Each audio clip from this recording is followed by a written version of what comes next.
বাংলাদেশের কিছু মেয়ে, বাংলাদেশের ইতিহাসে প্রথম কিছু নারী তারা তাহাজ্জুদি মোল্লাদের তাহাজ্জুদের বিরুদ্ধে মিছিল করেছে, যেটা আশ্চর্য বিষয়, মাদ্রাসায় শিশু বলাৎকারের বিরুদ্ধে। এটাকে আপনি দেখেছেন? আমি আসলে কয়দিন যাবত বাংলাদেশি চ্যানেল গুলা দেখি না। আসলে আমি বাংলাদেশি নিউজ নিউজ চ্যানেল গুলা দেখি না। আমি ইন্ডিয়ান চ্যানেল গুলা দেখি ম্যাক্সিমাম। আর আজকে 2 দিন যাবত আমি কোনো চ্যানেলে ঢুকতেও পারি নাই, নিউজ পেপারও দেখতে পারি নাই। আমার কাছে এই সম্পর্কে কোনো এটা ইনফরমেশন নাই। একটু দেখাই, কয়েক সেকেন্ড একটু দেখুন।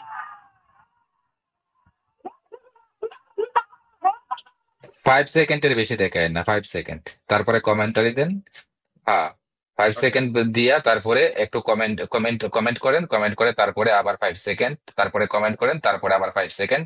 তাহলে এইভাবে হলে মানে আসে না, কপিরাইট আসে না বা স্ট্রাইকও আসে না। But 5 minute, 5 second, 5 second, 10 second হয়ে গেলে কমেন্ট, 10 সেকেন্ড হয়ে গেলে হতে হতে হবে কি, যদি আপনি 10 সেকেন্ডের ভিডিওটা প্লে করেন তাহলে এখানে আপনার 30 সেকেন্ড, আধা মিনিট ধরে আপনাকে বক্তব্য দিতে হবে এর উপরে। ও আচ্ছা, এই দেখুন, হ্যাঁ। এই যে হুজুররা মাদ্রাসায় তাদের ছাত্রদেরকে বলাৎকার করে, সেটা নিয়ে নারীরা মিছিল করছে, ঝাড়ু মিছিল। এই ঝাড়ু মিছিলটা আমার ভালো লেগেছে। এবং বাংলাদেশের ইতিহাসে সম্ভবত এই প্রথম এরকম কোন একটা জিনিস হলো যে মানুষ হুজুরদের মাদ্রাসায় যে মাদ্রাসার হুজুররা তাদের ছাত্রদের যে বলাৎকার করে সেটা নিয়ে মিছিল করেছে। ভিডিওটাকে আবার এই আরেকটু দেখাবো, কয়েক সেকেন্ড। হ্যাঁ হ্যাঁ, আরো 5 সেকেন্ড, 5 সেকেন্ড করে আপনি দেখাতে পারেন। আমরা দেখলাম যে এই হুম। নারী, উনি মাদ্রাসার হুজুরদের বলাৎকার নিয়ে বেশ ঝাঁঝালো বক্তব্য দিচ্ছেন। হুম। আরো অনেক অনেক অনেক আমরা দেখতে পেলাম, ভিডিওটা না দেখাই অসুবিধা নেই। আমরা দেখতে পেলাম যে মাদ্রাসার মুসলমান হুজুররা, আমি কিন্তু হুজুরদেরকে 2 ক্যাটাগরিতে ভাগ করি। এটা যদি অন্য অনেকে বোঝেন না, আমি ইদানিং কিন্তু এটা আমি নতুন করে, এটা আমার পলিসি পলিসি বা বলতে পারেন এটা বাস্তবতা, যে আমি যখনই মাদ্রাসার হুজুরদের ধর্ষক বলি তখন মাদ্রাসার মুসলমান হুজুর বলি। কারণ হচ্ছে আল্লামা জাসরিস ভাই, আপনি তো মাদ্রাসায় পড়েছেন, এবং জি। আমাদের এই মুফতি ইমরান বশির, সেও মাদ্রাসায় পড়েছে। তো মাদ্রাসায় যত ধর্ষক হুজুর আমি পেয়েছি বা ধর্ষক ছাত্র পেয়েছি, তাদের কাউকে আমি নাস্তিক পাইনি। তো সবাই হচ্ছে ধার্মিক বিশ্বাসী মুসলমান। আর মাদ্রাসায় যত আমি অধর্ষক হুজুর এবং ক্লাসমেট ছাত্র পেয়েছি, তাদের কাউকে আমি আস্তিক পাইনি, তাদের সবাইকে আমি নাস্তিক পেয়েছি। নাস্তিক কিংবা অ্যাগনস্টিক, মানে ইসলামে বিশ্বাস করে না। আমি কথাটা আবারও বলছি, মাদ্রাসায় পড়েছে এবং তারপরে সে ধর্ষণ করে না। হ্যাঁ, সে নারীকে ধর্ষণ করুক কিংবা পুরুষকে ধর্ষণ করুক, কাউকে সে ধর্ষণ করে না এমন হুজুর আমি পেয়েছি। যারা বলেন যে মানে মাদ্রাসায় কেউ পড়লেই তাকে ধর্ষক বলা শুরু করে, আমি তাদেরকে জানোয়ার মনে করি। আজকে ফতোয়া দিলাম লাইভে, যারা হুজুর দেখলেই বলেন সে ধর্ষক, হুজুর দেখলেই তাকে মুসলমান বলেন, এরা মানুষ না, এরা জানোয়ার। এদেরকে প্রতিহত করতে হবে। কারণ হুজুররা সবাই স্বেচ্ছায় হুজুর হয় না, আর হুজুররা সবাই ধর্ষক না, হুজুররা সবাই ইসলামে বিশ্বাসী না, হুজুররা সবাই মুমিন না। ইনফ্যাক্ট বাংলাদেশের যে সমস্ত মুসলমানরা এখন নামাজ পড়ে, নামাজি মুসলমানরা, তারা যে ইমামের পেছনে নামাজ পড়ে, সে ইমাম যে মুসলমান এটা ভাবার কোনো কারণ নেই। হতে পারে ইমাম নাস্তিক, মুসলমান হতেও পারে, নাস্তিক হতেও পারে। এই যে দেখেন আল্লামা জাসরিস ভাই, জি। আমি বহু বছর ধরে ইসলামে অবিশ্বাসী ছিলাম, আমি কি ইমাম ছিলাম না? আবার মুফতি ইমরান বিন বশির বহু বছর ধরে ইমাম ছিল, তা যখন ইমামতি করেছে তখন কি ইসলামে বিশ্বাসী ছিল? হয়তো প্রথম দিকে বিশ্বাসী ছিল, তারপরে কি সে বিশ্বাসী ছিল? ছিল না। তারপরে প্রথম স্টেজটা তো বিশ্বাসী থাকে, পরের স্টেজটা এগনোস্টিকের পর্যায়ে চলে যায়, তারপরে নাস্তিকতার স্টেজে যায়। আমি ওই রকমের। প্রথম প্রথম মনে করেন আমি যে রোজাটা ভাঙবো আমার কিন্তু ভয় লাগতো। হ্যাঁ, রোজা হুম, যে আমি রোজা আমি রাখবো না, একদম পুরাপুরি আমার আমার আমার ইরাদা যে তা সেহরি হুম, তো আমি খেয়েছি তা ঠিক আছে, কিন্তু আমি রোজা রাখবো না। হুম, তারপরেও এক গ্লাস পানি আমি খাইতে ভয় ভয় লাগে। ওই যে আগের থেকে একটা অভ্যাস হয়ে আসছে। আর আমাদের অ্যাবসেন্স মাইন্ডের মাঝে যে এই জিনিসটা বসে গেছে, এই জন্য হুম, এটা একটা ভয় ভয় লাগতো। নামাজ ছেড়ে দিছি, নামাজটা ভয় ভয় লাগতো। তারপরে কি হতো, তারপরে লোক দেখানোর জন্য নামাজ পড়তাম হুম, আর রোজা রাখতাম, সেহেরি খাইতাম ঠিকই, কিন্তু দুপুরে ওই যে পর্দা টানানো রেস্টুরেন্ট আছে না, ওগুলাতে দুপুরে গিয়ে খাইতাম। আবার বিকাল বেলা মনে করেন ইফতারের সময় ফ্যামিলির সাথে মনে করেন ইফতার করতাম, শুধুমাত্র ওদেরকে দেখানোর জন্য। আসলে আমি অন্তর থেকে তো রোজা রাখি নাই বা মাঝখানে আমি উপবাসও করি নাই।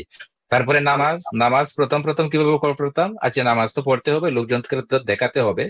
তো তখন কি হতো যে আমি অজু ছাড়া নামাজ পড়তাম, হ্যাঁ, অজু ছাড়া নামাজ পড়তাম।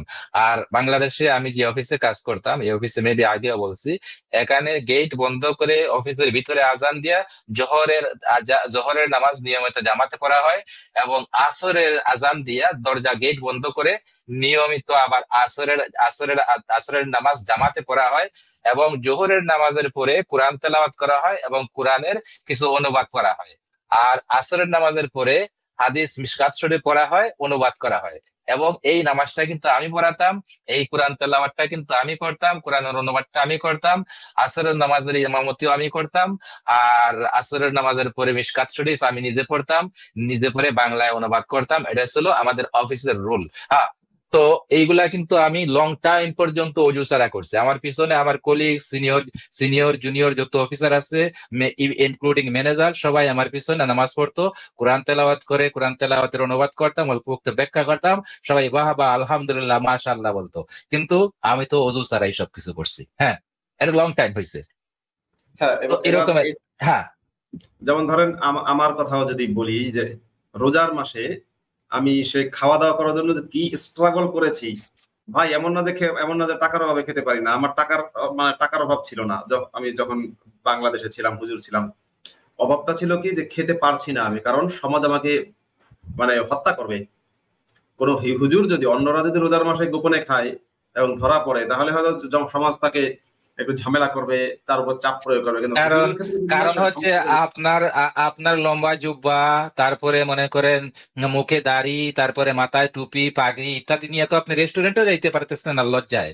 কিন্তু আমি আমার তো এরকমের আপনাদের মতো লম্বা দাড়ি ছিল না, আমি ফ্রেঞ্চ কাট দাড়ি রাখছিলাম।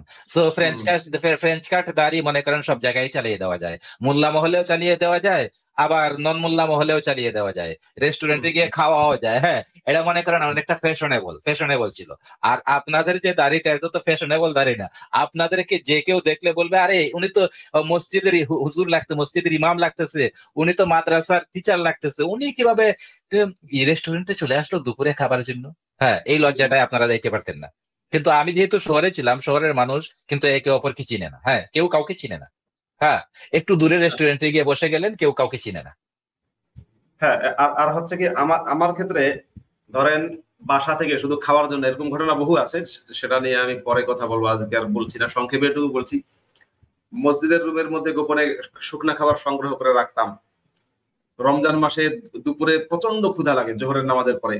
জোহরের নামাজের পরে মসজিদের রুমের, ইমাম সাহেবের রুম, দরজা জানালা ভালো করে বন্ধ করে, তারপরে একটু একটু একটু একটু করে খেতাম এইভাবে, কৌশল করে। ইনকেস কেউ যদি এসে মসজিদ হুজুরের দরজায় নক করে, উকি মারে। খুললে যাতে সে বুঝতে না পারে যে হুজুর খাচ্ছে বা হুজুর এই মাত্র খেয়েছে। দরজা বন্ধ করে তারপরে মোটামুটি একটু একটু করে খেতাম। সাথে কেনা পানিও থাকতো, মাম পানি যেটা আছে বাংলাদেশে পাওয়া যায়, সেই পানি কিনতাম, সেই পানিও খেতাম।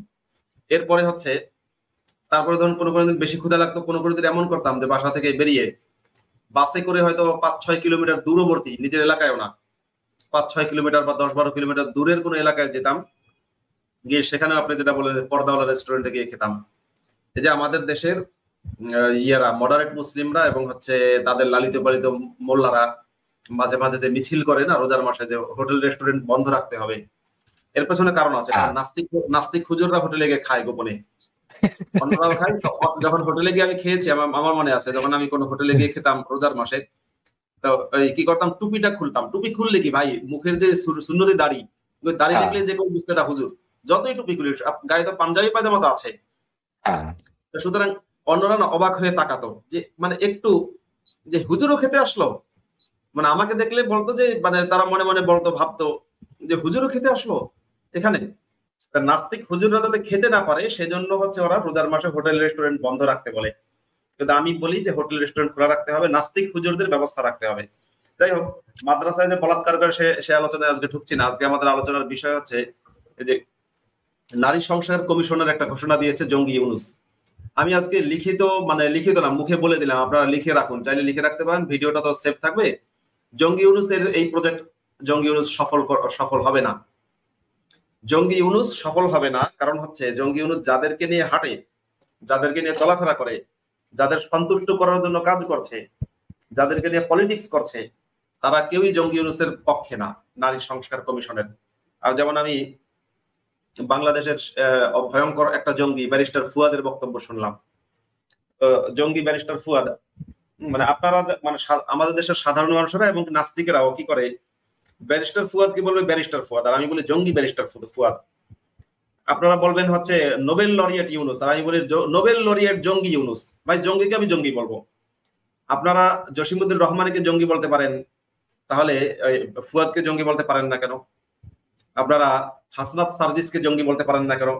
মানে এই যে একটা বৈষম্য, মাদ্রাসায় পড়লে তাকে জঙ্গি বলবেন, আর মাদ্রাসায় না পড়ে কেউ জঙ্গিবাদের পক্ষে কথা বললে তাকে জঙ্গি বলবেন না। এই জায়গা এই মাইন্ডসেট থেকে আপনাদের সবার বেরোতে হবে, সবার বেরোতে হবে।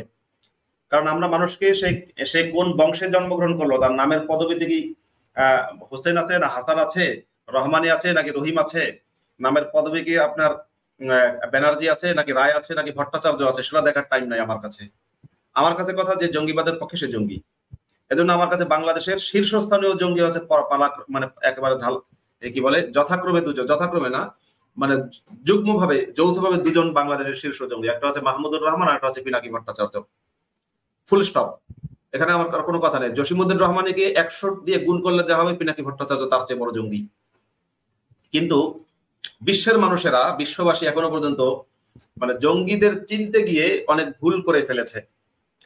একজনের একটা বক্তব্য আমি একটু দেখাই, তারপরে আমি আপনার কাছে যাবো। আল্লামা জাস্টিস ভাই, ভারতের পশ্চিমবঙ্গের একজন জনপ্রিয় টিভি সঞ্চালক, তাকে সুমন, তার একটা প্রোগ্রাম আছে, জনপ্রিয় প্রোগ্রাম, সেটা হচ্ছে ঘন্টাখানেক সঙ্গে সুমন।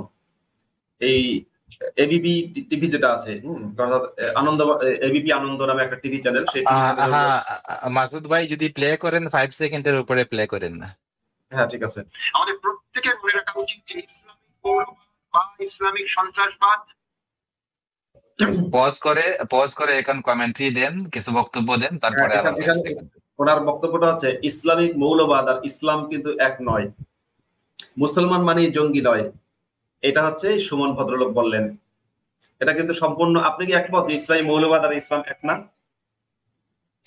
ইসলামী মৌলবাদ আর ইসলাম কিন্তু এক না, এটা কোন রকমের কথা আবার? আর ইসলাম কিন্তু এক নয়। এই জঙ্গিদের প্রধান উদ্দেশ্য ছিল একটা। আচ্ছা, উনি বলছেন যে ইসলামী মৌলবাদ, পুরো বক্তব্যটা আমি দেখাচ্ছি না। মৌলবাদ তো ইসলামের ভিত্তি। তো ইসলামে যদি মৌলবাদ থাকে না, তাহলে তো আর ইসলামই থাকে না। তাওহিদ জিনিসটাই তো হচ্ছে মৌলবাদ। তো মৌলবাদ যদি ইসলামে থাকে না, তাহলে তো এটা ইসলামই আর রইল না। যে কোনো ধর্মে, অন্যান্য ধর্মে, যেমন ধরেন আব্রাহামিক ধর্মে, এখানেও তো মৌলবাদ আছে, জুদাইজমে মৌলবাদ আছে, খ্রিস্টিয়ানিটিতেও মৌলবাদ আছে।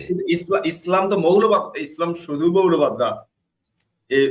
সুমন সাহেব যেটা করেছে, ভারতের পশ্চিমবঙ্গের উগ্র চীনপন্থীদের খুশি রাখার জন্য, মানে চীনপন্থীরা তো হচ্ছে মুসলমানদের চেয়েও বড় জঙ্গি, ভয়ঙ্কর জঙ্গি, চীনপন্থীদেরকে এবং মুসলিমদের খুশি রাখার জন্য হয়তো এই ধরনের ভুলভাল কথা বলেছেন। কিন্তু ইসলাম মানেই জঙ্গিবাদ, ইসলাম মানেই সন্ত্রাস, ইসলাম সন্ত্রাসের কথা বলে। হ্যাঁ, তিনি একটা কথা বললেন যে মুসলমান মানেই জঙ্গি নয়, এটা আমি এক সমর্থন করি। অর্থাৎ সব মুসলমানরা জঙ্গি না। এরকম এরকম বলি, ধরুন যে কোন একটা ডাকাত দল আছে, এখন ডাকাত দলের মধ্যে আমি ধরলাম যে 600 জন সদস্য আছে। এখন 600 ডাকাত দলের মধ্যে, মানে জঙ্গলে তারা থাকে, ডাকাতি করে, ডাকাত দলের মধ্যে 600 জনই কিন্তু ডাকাত না। কেউ আছে হয়তো ওখানে বাধ্য হয়ে আছে, বেরোতে পারছে না, আটকা পড়ে আছে, কিন্তু হয়তো অ্যাক্টিং করছে ডাকাতের মতো। সেই ডাকাতটা হয়তো ভয়ঙ্কর না, সে হয়তো মানুষ খুন করে না, সে হয়তো ডাকাতির অভিযানে যায়, গিয়ে কিন্তু নিজে ডাকাতি করে না, এরকম আছে। তা ঠিক সেরকম ইসলাম নামের যে সন্ত্রাসবাদী ফ্যাসিস্ট রাজনৈতিক দল, ইসলাম নামের যে ফ্যাসিবাদী দল, সন্ত্রাসী দল, যে এই সন্ত্রাসী দলের সবাই সন্ত্রাসী না। ঠিক একই কারণে সমস্ত মুসলমানরাই মুসলমান না। ঠিক একই কারণে আব্দুল্লাহ আল মাসুদ নামটা শুনলেই আপনারা ভেবে বসবেন না যেটা মুসলমানের নাম। তসলিমা নাসরিন নামটা শুনলেই ভেবে বসবেন না যেটা মুসলমানের নাম। ইমরান বিন বশির, এবং শুধু তাই না, হাফেজ মাওলানা মুফতি ইমরান বিন বশির নামটা শুনলেই ভেবে বসবেন না যেটা মুসলমানের নাম। কারণ মুসলমান তো সেই ব্যক্তি যে বিশ্বাস করে, ইসলামে যে বিশ্বাস করে, ইসলামের সংজ্ঞা অনুযায়ী। তো সুতরাং অনেকে আছে যারা ইসলামে বিশ্বাস করে না। নামে হয়তো সে আসাদ নূর হতে পারে, নামে হয়তো সে আসিফ মহিউদ্দিন হতে পারে, নামে হয়তো সে হোসাইন আহমদ হতে পারে, যা হোক, কিন্তু তাই সবাই মুসলমান না। অতএব সব মুসলমান জঙ্গি, এটা ভুল। এমনকি বিশ্বাসী মুসলমানদের সবাই জঙ্গি আমি সেটাও দাবি করতে পারি না। কেন দাবি করতে পারি না? কারণ বিশ্বাসী মুসলমান সবাই তো ইসলাম জানে না এবং ইসলামের প্র্যাকটিসও করে না। বিশ্বাসী মুসলমান মানে ধরুন জন্মসূত্রে মুসলমান, বাবা মা শিখিয়েছে সে মুসলমান, ইসলামের বিষয়ে বিশ্বাস করে এমনটা না। যাই হোক, এই সুমনের বিষয়ে আর গেলাম না, আমি এটাকে করি, কেটে দিলাম। আল্লাহ জাস্টিস ভাই, এই যে বাংলাদেশে আমাদের যে তাহাজ্জুদি মোল্লা, যারা রাতের বেলা আমাদের বাংলাদেশের যে সমস্ত মুসলমান হুজুররা যারা মিছিলে নেমেছে, যারা নারীদেরকে বিয়ে করতে চায়, মানে বিয়ে করতে চায়, চারজন নারীকে বিয়ে করতে চায়, সাথে আবার দাসী চায়, এত কিছু, নারীর প্রতি ওদের তো বিদ্বেষ কেন? এটা নিয়ে যদি কিছু বলেন, কেন বিদ্বেষ এবং ওরা কেন এর বিরোধিতা করে?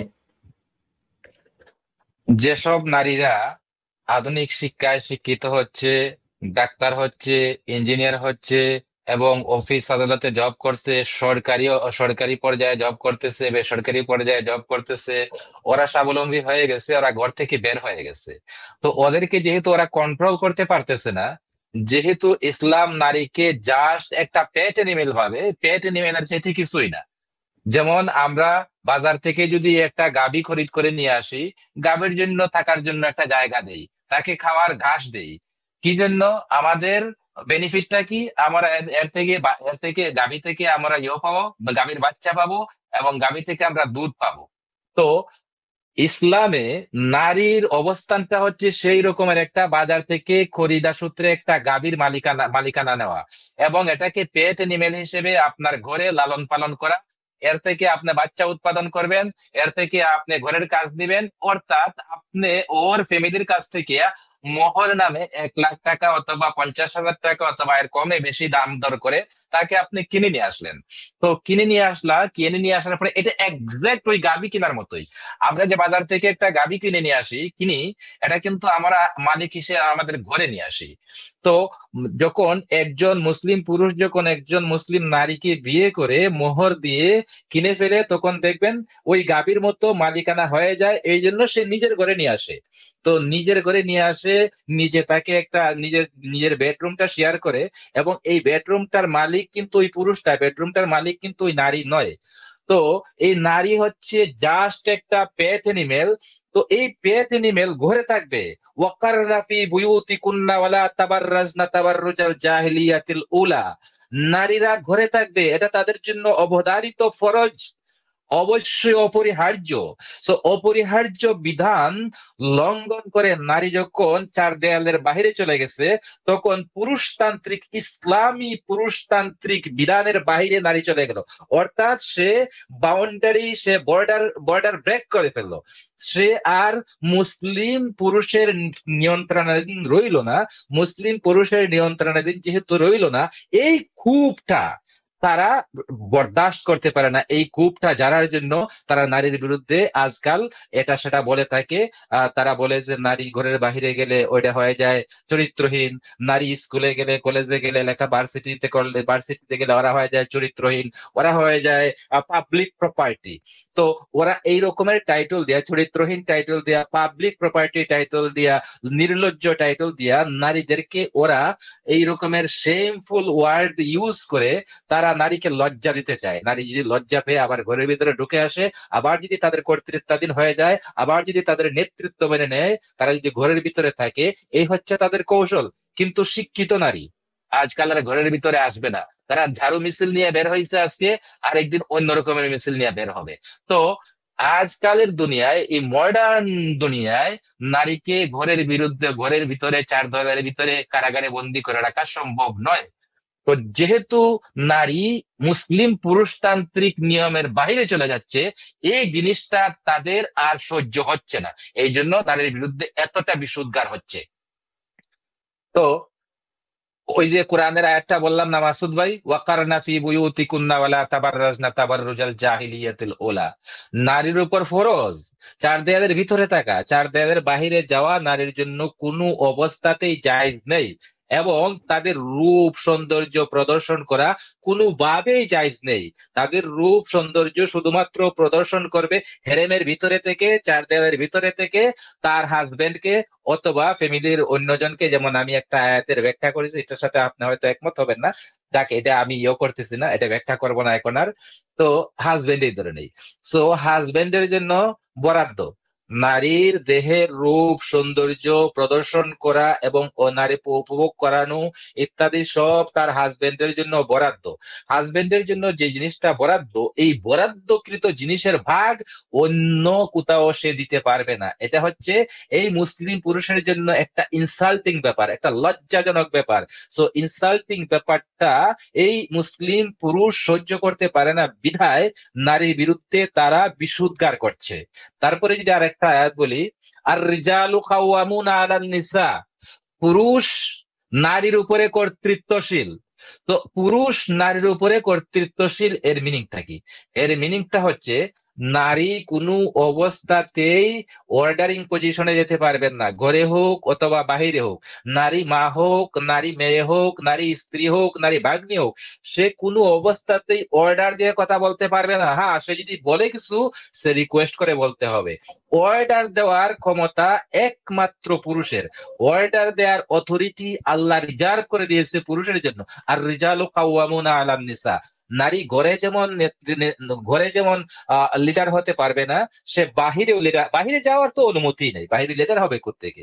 আচ্ছা, আজকালকার জামানায় যদি বাহিরে ছেড়েও দেয়, তারপরে মনে করেন একটা নারী একটা বেসরকারি অফিস অথবা একটা সরকারি অফিসের একটা প্রতিষ্ঠানের একটা ম্যানেজার হতে পারবে না, অথবা অন্য জায়গায় একটা কোম্পানির সিইও হওয়ার অধিকার সে রাখে না, অথবা সে একটা স্কুলের হেডমাস্টার হওয়ার অধিকার সে রাখে না। প্রাইমারি স্কুল হোক বা হাই স্কুল হোক, হেডমাস্টার হওয়ার অধিকার সে রাখে না। এই অধিকারটা আল্লাহ কেড়ে নিয়েছে। কলেজে সে প্রিন্সিপাল হওয়ার অধিকার রাখে না। ভার্সিটিতে সে ডিসি হওয়ার অধিকার রাখে না। অর্থাৎ কোন অবস্থাতেই নেতৃস্থানীয় পর্যায়ে সে যেতে পারবে না। ইভেন নারী যদি বাহিরে যায়, এখানে যদি ছেলে এবং মেয়ে উভয়ে যদি একসাথে কোনো একটা মিটিং হয়, এই মিটিং এর লিডার, এই মিটিং এর সভাপতি কিন্তু নারী হতে পারবে না। সো নারীকে কোথাও নেতৃত্ব দেওয়া হয় নাই, সর্বক্ষেত্রে নারীর নেতৃত্ব কেড়ে নেওয়া হয়েছে। তো মোল্লারা আজকাল ফতোয়া দিবে যে অফিসে ম্যানেজার হতে পারবে না, বস হতে পারবে না, স্কুলে হেডমাস্টার হতে পারবে না। আচ্ছা ঠিক আছে, স্কুলে যেহেতু তোমরা ঢুকে গেছো, জব নিয়ে নেছো, প্রাইমারি স্কুলে সরকার তোমাদেরকে একচেটিয়া অধিকার দিচ্ছে প্রাইমারি স্কুলে নারীদের জন্য। তো এখানে তোমরা ঢুকে গেছো, ঠিক আছে, কিন্তু তোমরা সহকারী শিক্ষকের কাজ করতে পারবা, তোমরা প্রধান শিক্ষকের কাজ কিন্তু করতে পারবা না। এটা আল্লাহ, এই অধিকার আল্লাহ দেয় নাই। আর রিজালু কাওয়ামুনা আলান নিসা, এই আয়াত বলে এই অধিকার আল্লাহ নারীকে দেয় নাই। হ্যাঁ, মুফতি মাসুদ ভাই। এই যে দেখেন, নারী বাংলাদেশে যে নারী সংস্কার কমিশন, যেটা জঙ্গি ইউনূস আর কি নাটক মঞ্চস্থ করেছে, আসলে সেটা করবে না। কারণ জঙ্গি ইউনূস তো মডারেট মুসলিম, আমি মডারেটদেরকে আর কি ভয়ঙ্কর জঙ্গি মনে করি। মডারেট মুসলিমরা যেটা হয়, নিজের সন্তানদেরকে বিদেশে রেখে নিরাপদে সেখানে রাখার পর নিজের দেশকে ধ্বংস করে। যেমন জঙ্গি ইউনূসের যে মেয়েটা আছে, সে কিন্তু একেবারে ওয়েস্টার্ন ড্রেসে চলাফেরা করে, ওয়েস্ট আমেরিকায় থাকে, সেখানে সে একজন প্রতিষ্ঠিত অপেরা শিল্পী। তাকে নিয়ে আমার কোনো ক্ষোভ নেই, আমি বরং তাকে স্যালুট করি যে এরকম একটা জঙ্গির মেয়ে হওয়া সত্ত্বেও সে নিজের মতো জীবনযাপন করছে এবং নিজের জীবনটাকে উপভোগ করছে, এবং সে ইসলামী সন্ত্রাসবাদের পক্ষে না থেকে সে বরং সঙ্গীতের চর্চা করছে, যে সঙ্গীত ইসলামে হারাম।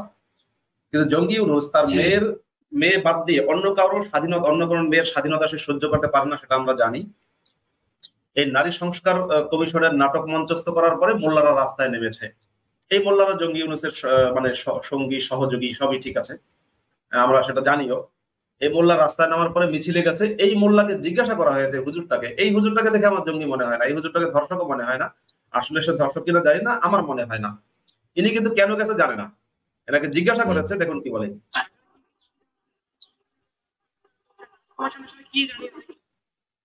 তাকে প্রশ্ন করা হলো যে নারী কমিশন যে আছে, মানে আপনি যেখানে মিছিলে আসলেন, এখানে যে আন্দোলনে আসলেন, যে নারী কমিশনের বিরুদ্ধে অবস্থান নিলেন, সে নারী কমিশনের আসলে দাবিটা কি, আপনি কি জানেন? দেখি হুজুর কি বলে যে নারী কমিশনের দাবি নিয়ে। নারী কমিশন ভাই, আমি তো সাধারণ লোক, আমি তো লেখাপড়া করি নাই। এই বেটা কি বলবে, বলে আমি তো সাধারণ লোক, আমি তো লেখাপড়া করি নাই, আমি এখন জানি না। সে মিছিলে গেছে, মানে একটা সমাবেশে গেছে, কেন গেছে সেটাই সে জানে না। ভাই এবারে এগুলো হাস্যকর, কি আর বলবো, শোনেন তারপরে। আমার হিসাব হলে দেশে যদি নারী কমিশন থাকে, হাজার হাজার জনতা, তাদের তো মর্যাদা কমে যাবে। মানে দেশে যদি নারী কমিশন থাকে, দেখুন কি কি মানে বোকার মতো কথা। দেশে যদি নারী কমিশন থাকে তাহলে হাজার হাজার জনতা, তাদের মর্যাদা কমে যাবে। সেই জনতার মধ্যে তো নারীও আছে, কার মর্যাদা কমবে কে জানে। হুজুর কি বোঝাতে চাইলো আমরা বুঝলাম না, দেখি তারপরে। তারাই তো রোডে রাস্তাঘাটে চলাফেরা করবে আইনের জন্য। কি বলে না বলে ভিডিওটা আমি পোস্ট করব বা পোস্ট করেছি, হ্যাঁ এটা পোস্ট করেছি, আপনারা আমার ফেসবুক টাইমলাইনে দেখে নিন, পুরো বক্তব্যটা শুনতে পারেন। মানে এরকম মাদ্রাসায় যারা হ্যাঁ, পড়ে, এই বক্তব্যটা আমি শুনছি কোথায় জানি। মাদ্রাসায় যারা পড়ে তাদের একটা বিষয় হচ্ছে তারা হুজুরকে ফলো করে। যারা কওমি মাদ্রাসায় পড়ে, বিশেষ করে আমাদের দেশের যে শিক্ষা ব্যবস্থা, তারা কিন্তু বড় হুজুরকে ফলো করে, কিছুই জানে না। শুধু ফলো না, খেদমতে উস্তাদে বায়াত তাশুই মর্দে কামাল। উস্তাদের খেদমত যতক্ষণ পর্যন্ত আপনি করবেন না, উস্তাদের পা যতক্ষণ পর্যন্ত আপনি টিপবেন না, উস্তাদের পাঞ্জাবি যতক্ষণ পর্যন্ত আপনি ওয়াশ করে দিবেন না, উস্তাদের মাথায় যতক্ষণ পর্যন্ত আপনি তেল মালিশ করে দিবেন না, আপনি যতক্ষণ পর্যন্ত তাহাজ্জুদ যেটা বলেন সেটা হয়তো সবে করে বা করে না, ওইটাই আমি জানি না। বাট কথা হচ্ছে এইগুলা করতে হবে। উস্তাদের পাঞ্জাবি আপনাকে ওয়াশ করে দিতে হবে, উস্তাদের জুতা মুবারক আপনি একটু ক্লিন করে দিতে হবে, উস্তাদের গায়ে পেইন হয়ে গেছে, আপনি উস্তাদের গাটা একটু ম্যাসাজ করে দিতে হবে, উস্তাদের মাথায় তেল মালিশ করে দিতে হবে, ইত্যাদি হচ্ছে খেদমত। এই খেদমত যদি আপনি করেন না, আপনি কখনো মর্দে কামিল হতে পারবেন না। এটা আমাদেরকে প্রথমে ফার্সি, সেটা আরো কয়েকটা লাইন আছে, আমি জানি না সবগুলো লাইন, আমি ভুলে গেছি। ইলমেরা হরগিজ না ইয়াবি তা নাশাবি শাশখিসাল। 6টা বৈশিষ্ট্যের কথা বলা হয়েছে। এই 6টা বৈশিষ্ট্যের মাঝে একটা বৈশিষ্ট্য হচ্ছে খেদমতে উস্তাদ বায়াত তাশুই মর্দে কামাল। উস্তাদের খেদমত অবশ্যই করতে হবে, আদারওয়াইজ আপনি আলিম হতে পারবেন না, আদারওয়াইজ আপনি মর্দে কামিল, আপনি পূর্ণাঙ্গ কামিল আলিম হতে পারবেন না। হতে পারবেন ওই কাঠমুল্লা হতে পারবেন, এই রকমের ওরা বুঝায় থাকে। দেখেন আরেকটা ফার্সি বাক্য আপনি যেগুলো বললেন, আল্লামা জাস্টিস ভাই, এগুলো ফার্সি বাক্য, কওমি মাদ্রাসায় এগুলো খুব প্রচলিত। আরেকটা ফার্সি বাক্য আমরা মাদ্রাসায় পড়েছিলাম, বেয়াদব মাহরুম গাশত আজ ফজলে রব, এটা শুনেছিলেন? বেয়াদব মাহরুম গাশত আজ ফজলে রব মানে হচ্ছে বেয়াদব রবের যে দয়া, রবের যে অনুগ্রহ, সেটা থেকে বঞ্চিত হয়। তো বেয়াদব কখন হয়? ওকে বেয়াদব কখন হবে? বেয়াদব হবে যদি আপনি উস্তাদের খেদমত না করেন, তাহলে আপনি বেয়াদব হয়ে যাবেন। আমার সম্পর্কে আমার যারা উস্তাদ একটা গিলমানকে ইনভাইট করছে যে তাহাজ্জুদের সালাত পড়বে, হ্যাঁ, গিলমান সেটা ইগনোর করে দিল, সে কিন্তু বেয়াদব হয়ে গেল। যে অনেক হুজুর, অনেক মুসলমান হুজুররাই তাদের ছাত্রদেরকে আখেরাতের ভয় দেখিয়ে ধর্ষণ করেছে, যেটা পত্রিকায় নিউজ হয়েছে, এই শিরোনামেই নিউজ হয়েছে। আখেরাতের ভয় দেখিয়ে, যে তুমি যদি আমার এটা না দাও, আখেরাতে আল্লাহ তোমাকে শাস্তি দেবে, সেই ভয় দেখিয়ে, বা গজব, আল্লাহর গজবের ভয় দেখিয়ে, তুমি যদি এটা না করো তাহলে আল্লাহর গজব পড়বে, এগুলো এই সমস্ত ভয়টয় দেখিয়ে তারপরে নারকেল তেল দিয়ে কিংবা ভ্যাসলিন দিয়ে তাদের ছাত্রদের সাথে কিন্তু তাহাজ্জুদের নামাজ আদায় করেছে বাংলাদেশের মুসলমান হুজুররা। এবং এটা করে, এটা সবসময় করে। আমাদের সাথে আমাদের হুজুরদের মধ্যে, আমার হুজুরদের মধ্যে যারা মুসলমান হুজুর, নাস্তিক হুজুর না, যারা মুসলমান হুজুর, এরকম অনেক মুসলমান হুজুর সম্পর্কে আমি জানি। সেই মুসলমান হুজুর তাদের ছাত্রদেরকে ধর্ষণ করার সময় আল্লাহর গজবের ভয়, বেয়াদবি, তারপরে হচ্ছে বেয়াদবি, মানে বেয়াদবি হয়ে যাবে না দিলে, বাবা মা ধ্বংস হয়ে যাবে, জান্নাতে জায়গা হবে না, জাহান্নামে যাওয়া লাগবে, এই সমস্ত ভয় দেখিয়ে কিন্তু তাদের ছাত্রদেরকে ধর্ষণ করেছে। আসলে ইসলাম, আপনি যেমনটা বলছিলেন আল্লামা জাস্টিস ভাই কিছুক্ষণ আগে, যে ইসলাম নারীকে একটা মানে গৃহপালিত পশু, হ্যাঁ, গৃহপালিত পশুর মতোই মানে মর্যাদা দেয়। এবং যে কারণে মোহাম্মদ বলেছে, আদ-দুনিয়া মাতাউন ওয়া খায়রু মাতাইহাল মারআতুস সালিহাহ, দুনিয়া হচ্ছে ভোগের জায়গা, এবং দুনিয়া হচ্ছে ভোগ্যপণ্য, দুনিয়ার সর্বশ্রেষ্ঠ ভোগ্যপণ্য হচ্ছে একজন সতী বা একজন সতী নারী। এই যে প্রতিবক্তা নারী, হ্যাঁ, না, এই সালিহা মানে সতী, ঠিক আছে, সতী মানে ইসলামের দৃষ্টিতে প্রতিভক্ত বা প্রতিবক্তা, যাই হোক। এটা দিয়ে হুজুররা আমাদেরকে বলেছে যে দেখো ইসলাম নারী কত সম্মান দিয়েছে, যখন মাদ্রাসায় পড়েছি, অথচ এটা সমালোচনা করে। এখন তো বুঝি যে হুজুররা যে হাদিসটাতে প্রশংসা করেছে ওটাই আসলে নিন্দনীয়। ওটাই তখন আমারও মনে হয়েছে, যখন হুজুর এটা হাদিসটা পড়িয়েছে তখন মনে হয়েছে আরে ইসলাম তো নারীকে দারুণ সম্মান দিল, সবচেয়ে মানে সর্বোত্তম পণ্যের মর্যাদা দিল, কিন্তু আসলে যে নারীকে অসম্মান করা হলো এর মাধ্যমে, তাকে যে পণ্যের জায়গায় নামিয়ে আনলো, সেটা তো তখন আমার মাথায় ধরেনি, পরে ধরেছে। যখন ধরেছে তখন ইসলাম ত্যাগ করেছি। তাছাড়া দেখুন, আমাদেরকে যখন মাদ্রাসায় হুজুরের হাদিস পড়ালো, যেটা বুখারীর হাদিস, ইদা দাআর রাজুলু ইমরাআতাহু ইলা ফিরাশিহি ফাআবাত ফাবাতা গদবান লাআনাতহাল মালাইকাতু হাত্তা তুসবিহা। এই যে বুখারীর হাদিস, এটা আপনারা পাবেন 4811 নম্বর হাদিস। ইসলামিক ফাউন্ডেশনের বুখারীতে আপনারা পাবেন হচ্ছে 4814 নম্বর হাদিসে।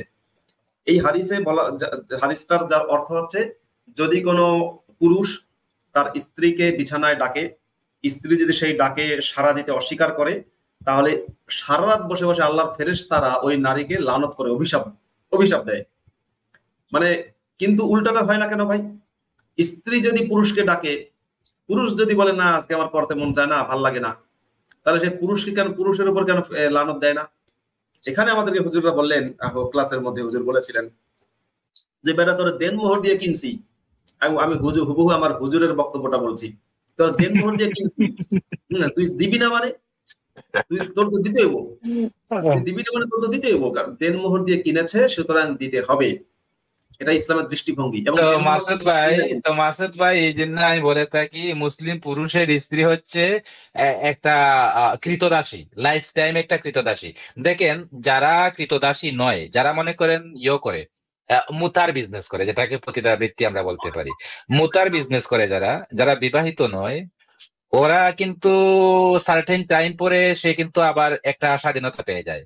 হয়তো এক সপ্তাহের জন্য কন্ট্রাক্ট করলো, অথবা এক মাসের জন্য কন্ট্রাক্ট করলো, অথবা ওয়ান নাইটের জন্য কন্ট্রাক্ট করলো।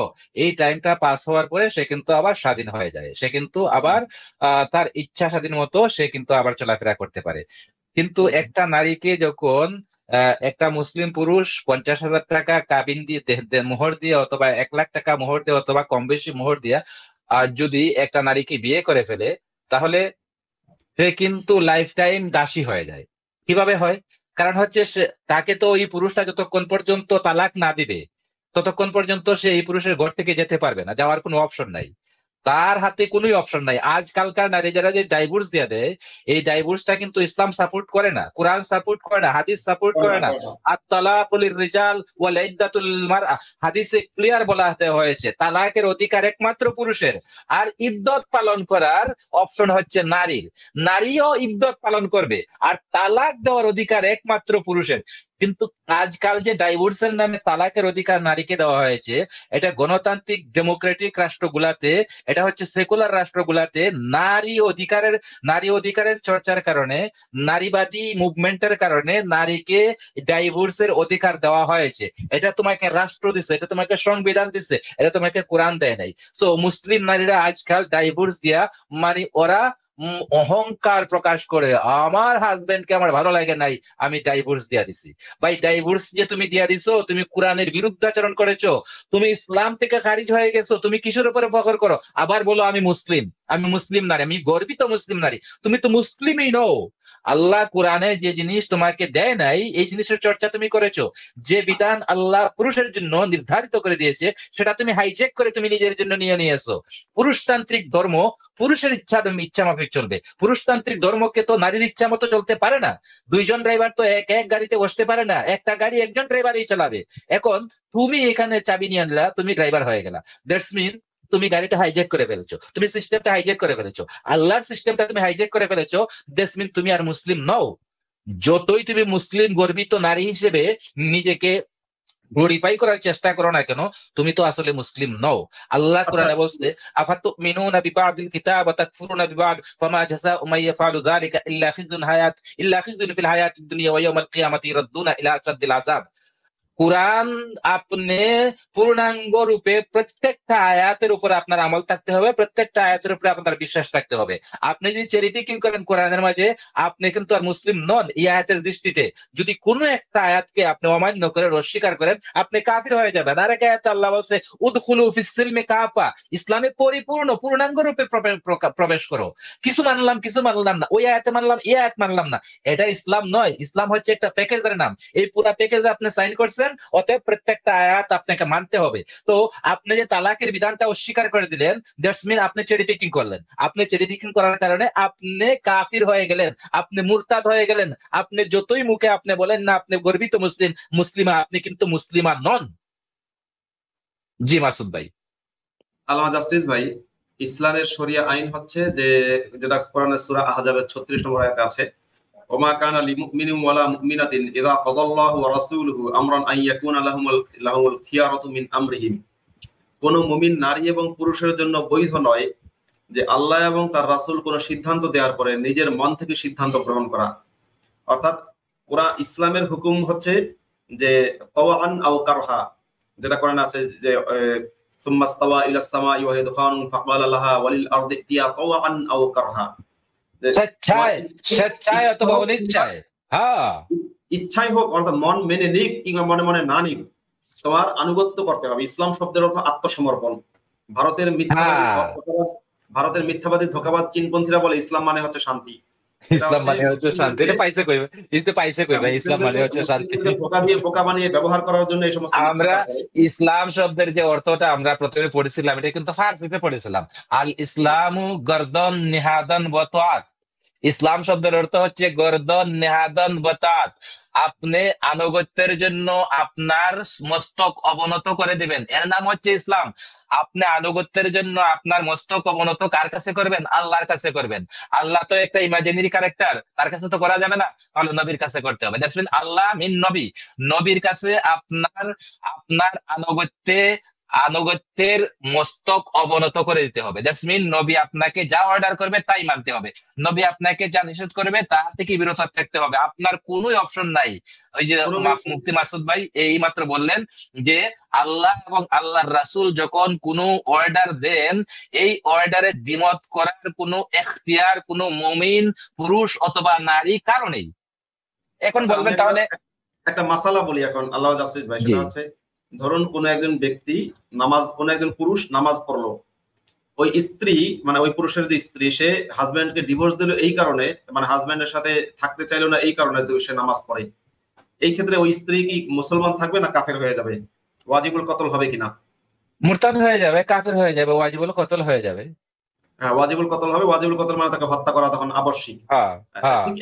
ঠিক একইভাবে কোন পুরুষ যদি কোন বিবাহিত পুরুষ যদি দ্বিতীয় নাম্বার বিয়ে করে, দ্বিতীয় তৃতীয় বা চতুর্থ, যদি কোনো বিবাহিত পুরুষ আরেকবার বিয়ে করে, শুধুমাত্র এই কারণে যদি স্ত্রী এই বিবাহের বিরোধিতা করে কিংবা এই বিয়ের কারণে স্ত্রী দেশের সেকুলার আইনের সাহায্য নিয়ে ওই হাজবেন্ডকে ডিভোর্স দিয়ে দেয় বা ওই হাজবেন্ডের সাথে থাকতে অস্বীকার করে, অর্থাৎ হাজবেন্ডের এই দ্বিতীয় বিয়েকে সে যদি মানতে অস্বীকার করে, সেই স্ত্রীকে মুসলমান থাকবে নাকি আল্লাহর হুকুমকে অমান্য করার কারণে সে কাফের হয়ে যাবে? এই নারী ডাইভোর্স দেওয়ার কোনো দরকার নাই, ডাইভোর্স দেওয়ার আগেই সে কাফির হয়ে যাবে, আগেই সে মুরতাদ হয়ে যাবে।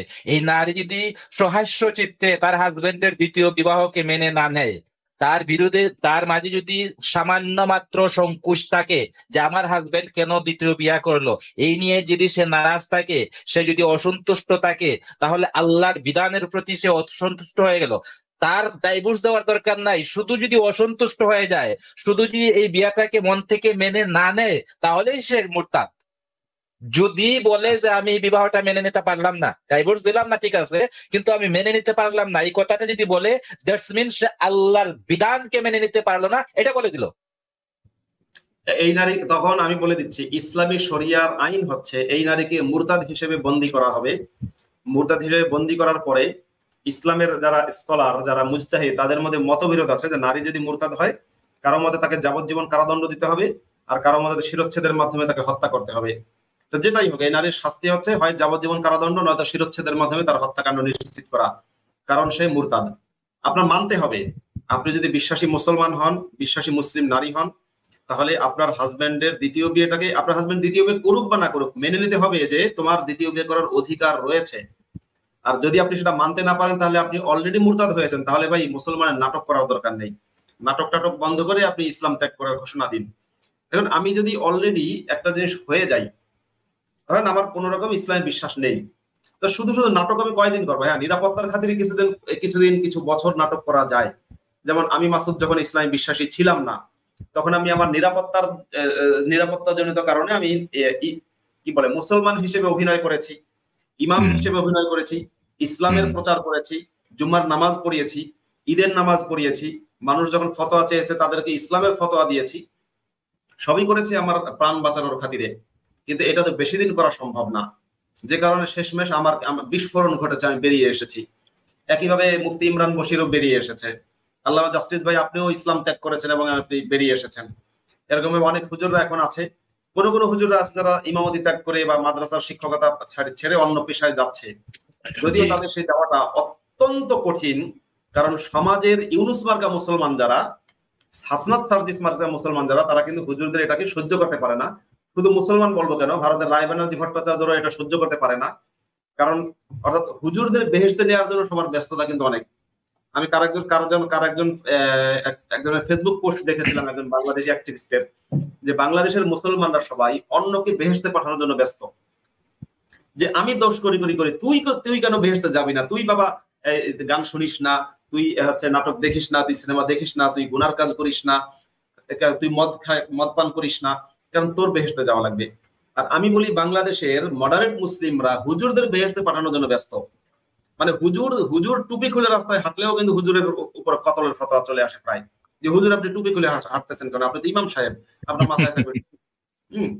মানে হুজুরের এই যে মানে হুজুরদেরকে বেহেশতে পাঠানোর জন্য ব্যস্ত, যে কারণে হুজুর যদি ইমামতি ছেড়ে, ইমাম সাহেব যদি ইমামতি ছেড়ে অন্য কোনো পেশায় যেতে চায়, তাহলে সমাজের প্রচন্ড চাপের সম্মুখীন হয়, সমাজ সেটাকে মেনে নিতে চায় না। কিন্তু আমি বলবো যে হুজুরদের এখন উচিত, যারা নাস্তিক হুজুর, তাদের ইমামতি বা মাদ্রাসা শিক্ষকতা ছেড়ে অন্য পেশায় যাওয়া, কিংবা তারা যদি চায় সেখানে আমাদের সাথে মিলেমিশে কাজ করার জন্য তারা আমাদের সাথে যোগাযোগ করতে পারে। এবং সাথে এটা বলে দিই, অনেক হুজুররা আমাকে বা আমাদেরকে ভয় পায়।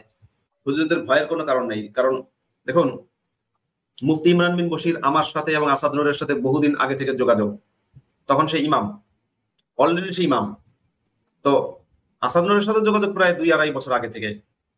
তো এই যে সে ইমাম, সে যে তার আসল পরিচয় আমাদেরকে দিয়েছে, আমাদের দুজনের মাধ্যমে কোনোভাবে তার পরিচয় কোথাও কিন্তু ব্রিচ হয়নি, কোথাও তার কোনো আইডেন্টিটি লিক হয়নি।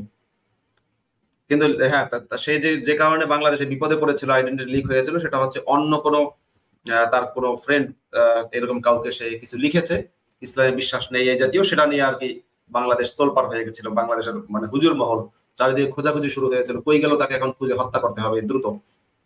কারণ কি, আল্লামা জাস্টিস ভাই, ডাকাত দলের একটা নিয়ম আছে যে ইসলাম ত্যাগ করলে হত্যার বিধান। ডাকাত দলের একটা নিয়ম আছে, ডাকাত দল নিজেরাও জানে তারা ডাকাত, যে কারণে তারা নিজেরা জানে বলে তারা চায় যে এটা কেউ মানে এই দল ত্যাগ করলে তাকে মেরে ফেলতে হবে। কারণ ইনফরমেশন, তারা তো অপকর্ম করে, ডাকাত দল তার ভালো কাজ করে না, ডাকাত দল করলে অপকর্ম, অপরাধ করে। এই ইনফরমেশন গুলো বাইরে যদি যায়, আস্তানা কোথায়, ঘাঁটি কোথায়, অস্ত্রগুলো কোথায় রাখা আছে, কোথায় কোন দিন কোন অপারেশন চালিয়েছে, সেটা কোন সামহাউ যে ব্যক্তি দল ত্যাগ করেছে তার মাধ্যমে লিক হতে পারে। সুতরাং তাকে যে কোনো মূল্যে হত্যা করা, এটা হচ্ছে ডাকাত দলের নিয়ম। ভারতে বিভিন্ন চীনপন্থী দল আছে যাদেরকে মাওবাদী বলে, জঙ্গলে লুকিয়ে থাকে। এই চীনপন্থী যে মাওবাদীরা, তারা কথা মাঝে মাঝে কিছু সুন্দর কথা বলে, কিন্তু আলটিমেটলি তাদের উদ্দেশ্য অন্য। তাদের উদ্দেশ্য মুসলমানদের মতোই, যে একটা ভারতকে অস্থিতিশীল করা এবং ভারত রাষ্ট্রকে ধ্বংস করা এবং চীনের পারপাস সার্ভ করা, যেটা পাকিস্তানের মাসুদ আজহারও চীনের পারপাস সার্ভ করে। তো এই যে আপনার ভারতকে অস্থিতিশীল করার যে টার্গেট এরা কিন্তু তাদের দলকেও ত্যাগ করলে তাকে একেবারে হত্যা করে ফেলে, একেবারে খুব নিষ্ঠুর ভাবে হত্যা করে এরা। কারণ ওরাও জানে যে ওরা কি কি অপরাধ করেছে, সেটা ওরা নিজেরাও জানে, যে কারণে চায় যে ইনফরমেশন লিক না হোক। ইসলামের যে সন্ত্রাসী মোহাম্মদ, ইসলামের প্রতিষ্ঠাতা, সন্ত্রাসী মোহাম্মদের যে অপকর্মগুলো, এটা আমরা যারা মাদ্রাসায় করেছি আমরা জানি। এখন ধরুন আমি যদি এই অপকর্মগুলোকে স্বীকৃতি দিই যে এগুলো সব ঠিক আছে, এবং সেই অপকর্ম যদি আমারও করার ইচ্ছা থাকে, এবং যদি আমি দেখি যে আমার দলের কোনো ব্যক্তি সেই ইসলামের এই সত্যগুলো সে দল ত্যাগ করছে মানেই তো আমি বুঝলাম, আরে তুই তো নবীর সব কথা বলে দিবি, তুই তো আমার নবীর ইজ্জত লুট করবি, তাহলে তোকে বাঁচিয়ে রাখবো কেন? হ্যাঁ, আমার নবীর ইজ্জত লুট করা মানে আমি কি আকাম করি তাও তুই সব লোকদেরকে জানিয়ে দিবি, সুতরাং তোকে হত্যা করবো। এই জায়গা থেকে ইসলামের আইন হচ্ছে যে ইসলাম ত্যাগ করলে তাকে হত্যা করা। কারণ ইসলামকে যদি ধর্ম বলে, যেটা ওই যে এবিপি আনন্দের সুমন সাহেব বলতে চান, মানে ইসলামের সাথে সন্ত্রাসের কোনো সম্পর্ক নেই, ইসলামের সাথে সম্পর্ক নেই, আসলে এগুলো এর যে কত বড় ভুল কথা। ইসলাম তো ইটসেলফ একটা সন্ত্রাস, ইসলাম সন্ত্রাস, মোহাম্মদ সন্ত্রাসী, কিন্তু সব মুসলমান সন্ত্রাসী না।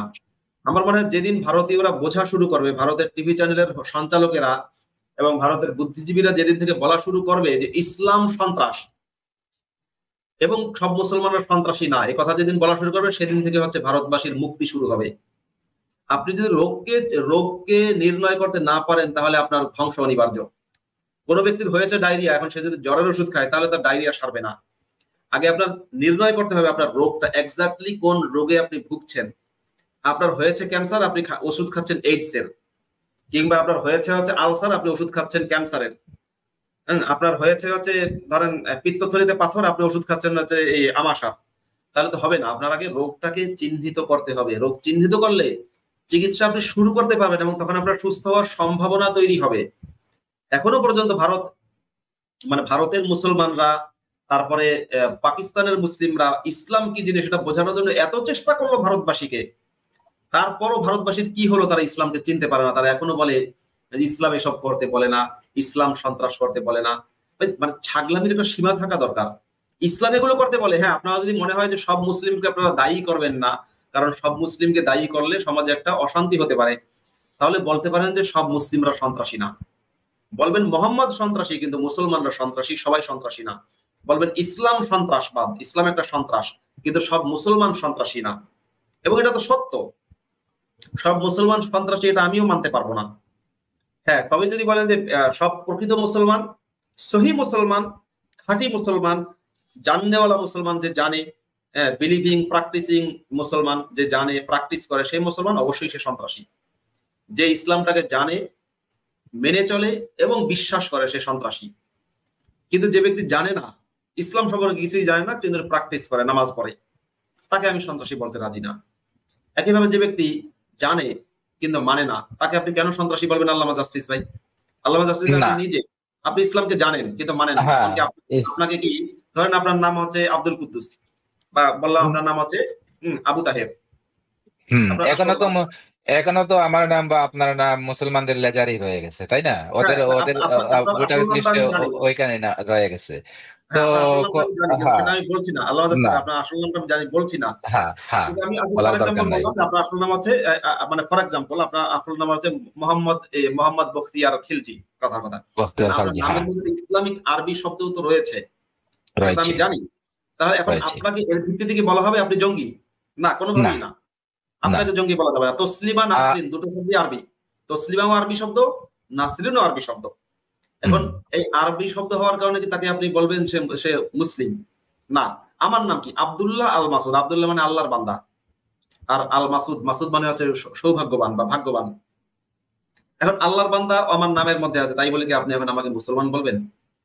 না, নামে মুসলিম বা অমুসলিম হয় না। হ্যাঁ, আমি মুসলমান নই, আমি নাস্তিক। কিন্তু আপনারা ভারতবাসীর সিদ্ধান্ত নিতে হবে যে আপনারা মুসলমানকে সন্ত্রাসী বলবেন না, ভালো কথা, অসুবিধা নেই, বলা উচিত না। কিন্তু ইসলামকে সন্ত্রাস বলতে হবে, সাদাকে সাদা, কালোকে কালো বলতে হবে। সারা বিশ্ববাসীর এই সিদ্ধান্ত নিতে হবে যে ইসলামকে সন্ত্রাসবাদ এই হিসেবে স্বীকৃতি দিতে হবে। আমার একজন এক্স মুসলিম বন্ধু আছে, সে ইমাম সাহেব, ইসলাম বিশ্বাস করে না, কিন্তু এখনো ইমাম আছে। হ্যাঁ, একদিন তার সাথে কথা বলছিলাম, মানে ফোনে কথা বলছিলাম, তো আমাকে সে বলছিল যে ভাই, এত জঙ্গি হামলা করছে আমাদের মুসলমান ভাইয়েরা, এত জঙ্গি হামলা করতেছে, এত মানুষ খুন করছে, তারপরও বিশ্বের মানুষকে বোঝাতে পারছে না যে ইসলামটা অশান্তির ধর্ম। এরা এত হামলা করে, তারপর ওরা মাইটের খাওয়ার পর বলে ইসলাম শান্তির ধর্ম। নেদারল্যান্ডসে হামলা করে, বলে এবারে সেখানকার সেকুলাররা বলে ইসলাম শান্তির ধর্ম। ভারতে পুলওয়ামায় আপনার বিভিন্ন জায়গায় হামলা হয়, তারপরে বলে ইসলাম শান্তির ধর্ম। সাংবাদিক বা সঞ্চালক টিভিতে গিয়ে বলে ইসলাম শান্তির ধর্ম, ইসলাম এগুলো করতে বলে না। মানে অর্থাৎ এত করে বোঝাচ্ছি, শুধু শান্তি বলে না, সাথে সম্প্রীতিও বলে, শান্তি এবং সম্প্রীতির ধর্ম, সম্প্রীতি। মানে যে এত বড় বেহায়া কেমনে হয় আমি বুঝি না। ধরুন আমি একটা লোকের সকাল থেকে সন্ধ্যা পর্যন্ত জুতা পেটা করছি, লাঠি পেটা করছি, জুতা দিয়ে পেটাতে আছি, সে শুধু মার খায় আর বলে না না তুমি ভালো, মানে তুমি ভালো, তুমি ভালো, তুমি ভালো, তুমি ভালো, তুমি খুব ভালো, তুমি খুব ভালো। মানে প্রকৃতি ইসলাম দেখানোর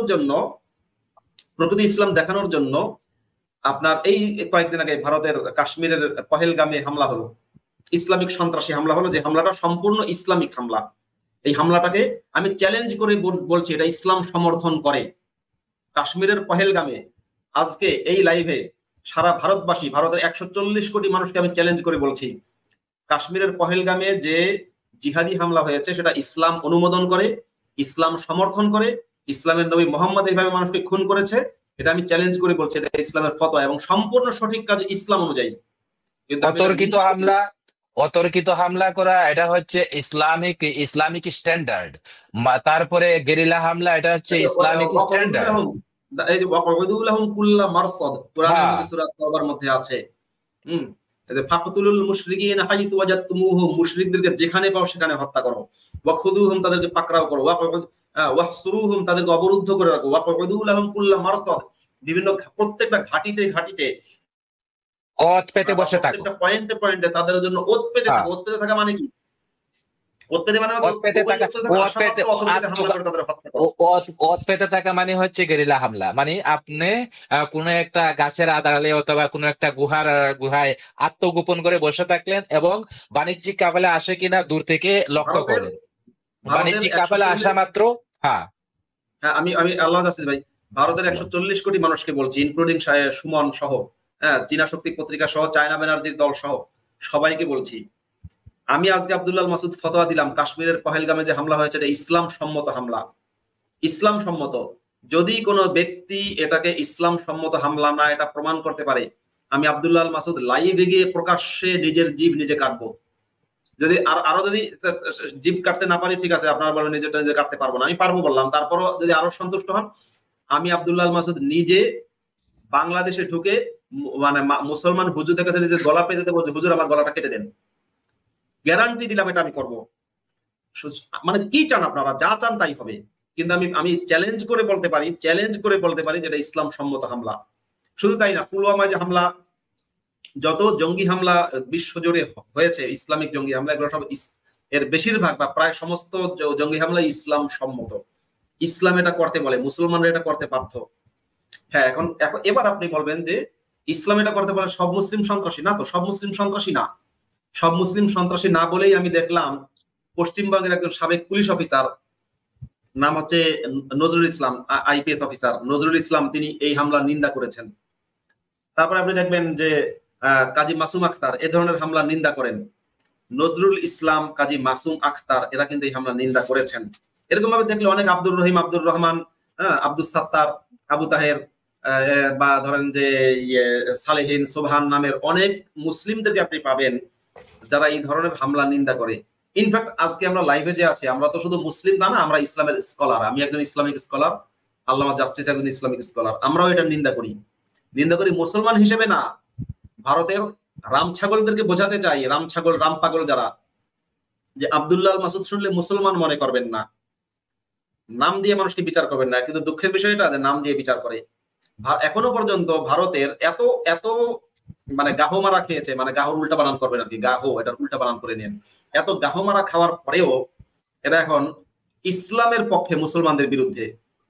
এটা কেন হয়েছে ভারতে আমি জানি না, সারা বিশ্ব জুড়েই হয়তো এটা মুসলিম বিদ্বেষ বাড়ছে, ইসলাম প্রেম বাড়ছে। কিন্তু আপনি ভারতের একটা সাধারণ হিন্দুকে জিজ্ঞাসা করেন যে ভাই মুসলমান কি, সে ঘৃণা করবে, হ্যাঁ মুসলমান সন্ত্রাসী, খারাপ।